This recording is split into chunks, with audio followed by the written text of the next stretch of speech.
Okay, Bismillahirrahmanirrahim. Assalamualaikum warahmatullahi wabarakatuh. See you again on the next chapter of Applied Macroeconomics. And here we try to continue the discussion on the aggregate demand one. So the chapter here introduced the model of aggregate demands and aggregate supply. And last meeting you had learned about the long run and short run characteristic of the supply. Whereby the long run here, the price is a flexible output determined by the factors of productions and technology, and employment equals to its national level. So all in the long run move towards the long run equilibriums.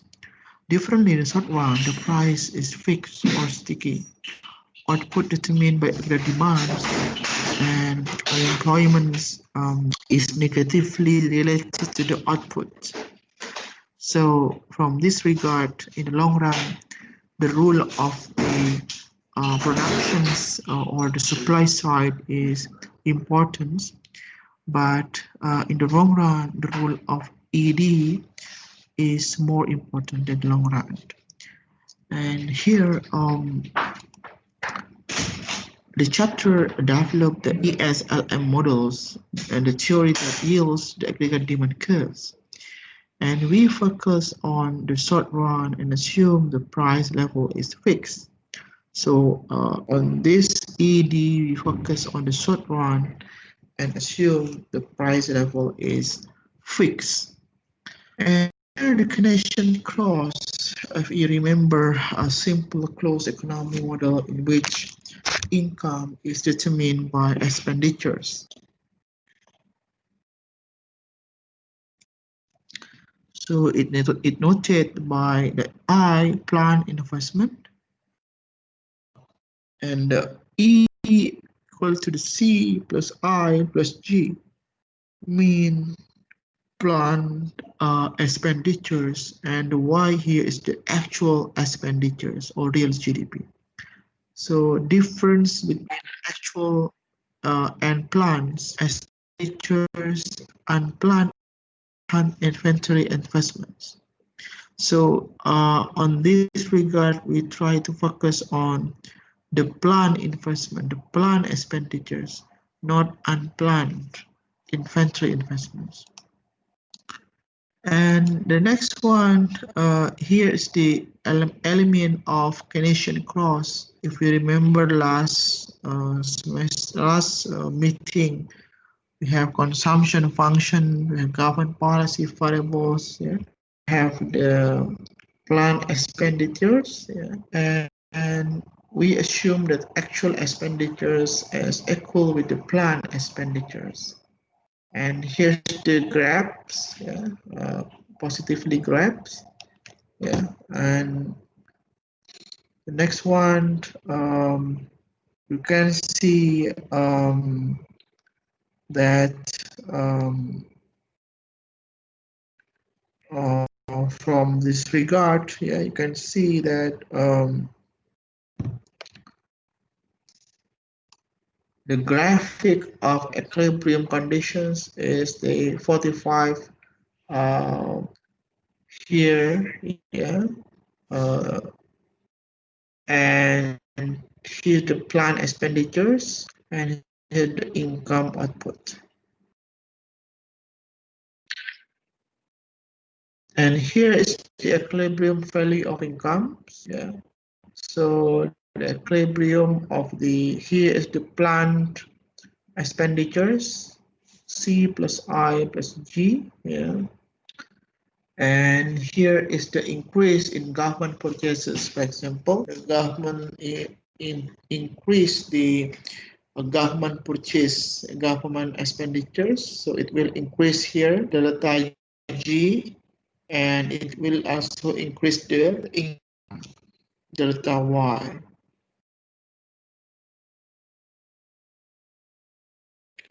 So here's the solving of this delta Y. To what extent the delta Y will be influenced because of the increase of delta G. Yeah. So here's the formula: 1/1 minus MTC. Yeah.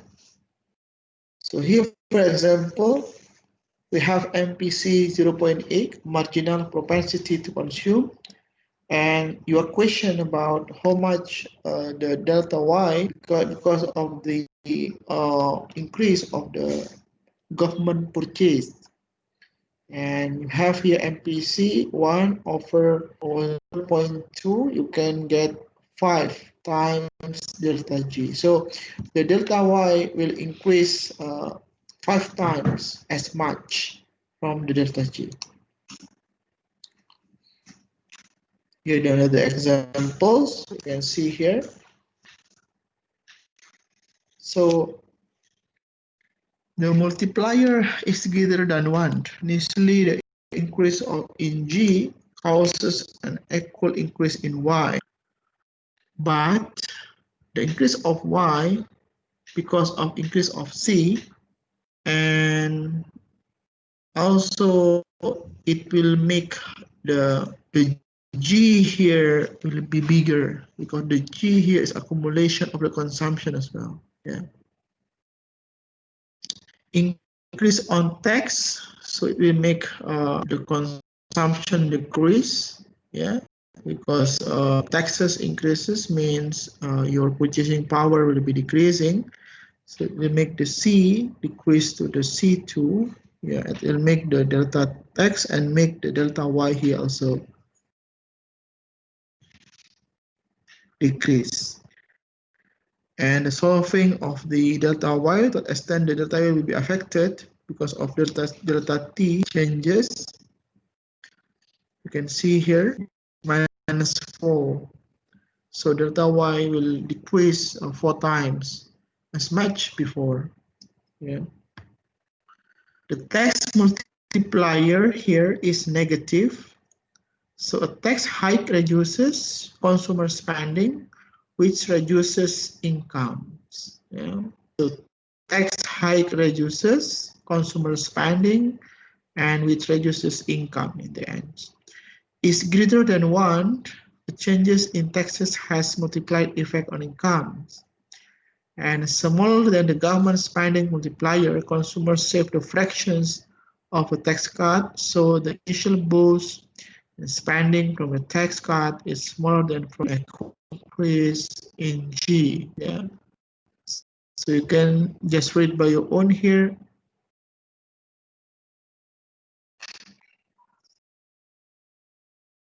So we go to the next one about the EIS curve. So EIS curve means investment saving curve, a graph of all combination of R and Y that result in good market equilibriums. So actual expenditures, planned expenditures equal to the IS is Y, C, Y minus T plus IR plus G. Yeah. So here is the examples. So from if the I here decreases, increase the I increase, expenditures increase, so the Y also increase. So here are the examples. Therefore, the ES curve is negatively sloped. The same with the demand side, demand curve. So if interest rate increases, the Y1. So if the R reduces, so the Y will increase. So it's the behavior of the interest rate. So the IS curve slopes. So the IS curve slope is negatively sloped. A fall in interest rate motivates firms to increase investment spending, which drives up total planned spending. Yeah. To restore equilibrium in good markets, output must increase. Yeah. To restore the output must increase in response on the reduce of the interest rate. Here the curve, yeah. LF means renewable funds. Yeah. If you remember saving, we have the S here, and we have the investment, and the saving here decrease, so it makes the interest rate increases. Yeah, so the increase of interest rate, of course, will reduce the allowable fund in the banks or financial institutions, so that it will make the Y here decreases. Yeah. And fiscal policies and the ES curves. So we can use the ESLM model to see how fiscals and can affect aggregate demands on outputs. Yeah. And here is the examples. At any value of R, delta G will increase the delta E and Y. So the EF curve shifts to the right. Yeah. So horizontal distance of the ES shift equals to, so here to what extent here the curve about the difference is 1 over 1 minus MPC times delta G. Yeah, as mentioned before. Now we go to the next one, the theory of liquidity preference. The simple theory in which the interest rate is determined by the money supply and money demands. Yeah. So here is the money supply, real money balance for money supply, M over P, and also we have the interest rate. So is the money demands here, liquidity preference, yeah, demand for real money balance. And here's equilibrium. We have the equilibrium now. And how the Fed rises the interest rate. So for example, here the Fed increases interest rate. So if interest rate increases, it means that the demand for money, not demand for money, but here is the supply will reduce. Yeah. So here the money supply will reduce.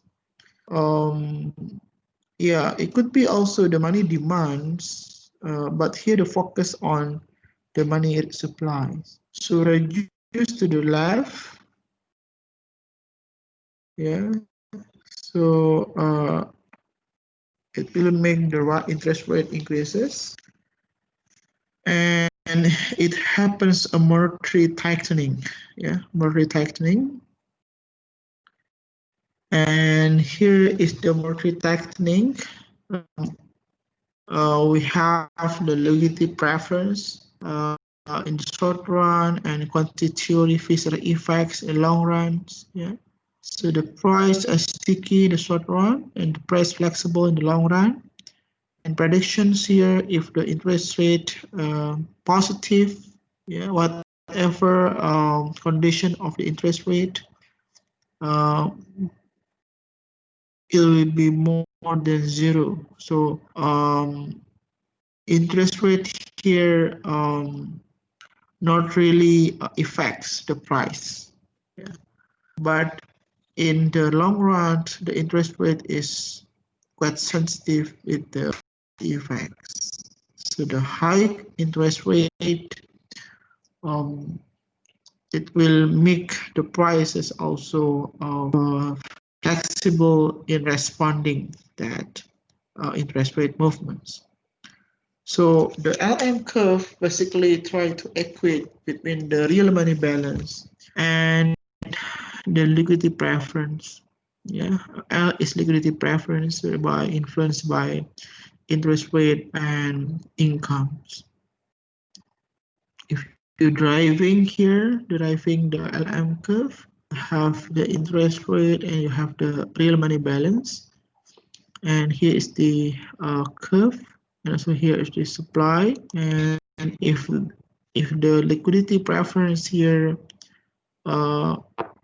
move up means that the income here increases. Yeah, the income increases, so the demand for money increases, and then the interest rate increases, and then it will make it indicates that the income actually increases. Yeah. So the LM curve actually represent to what extent the economy has up and down due to the movement of the interest rate. Okay, this is just the movement here. For example, the LM curve shift to the left. Yeah. So the supply of money decreases. So the LM here will shift to the left. Yeah, to the left.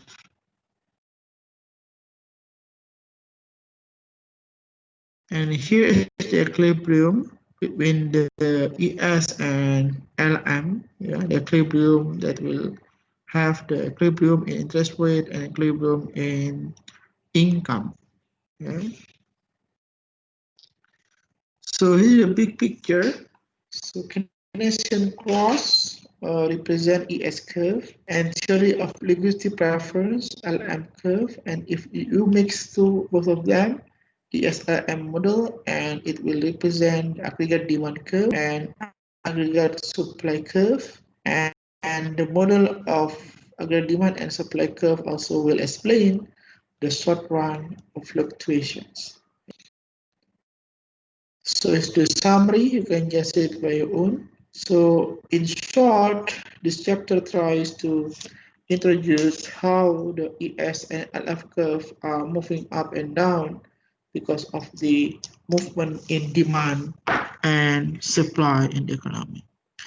And that's all for a while. Thank you very much for your attention. Assalamualaikum warahmatullahi wabarakatuh.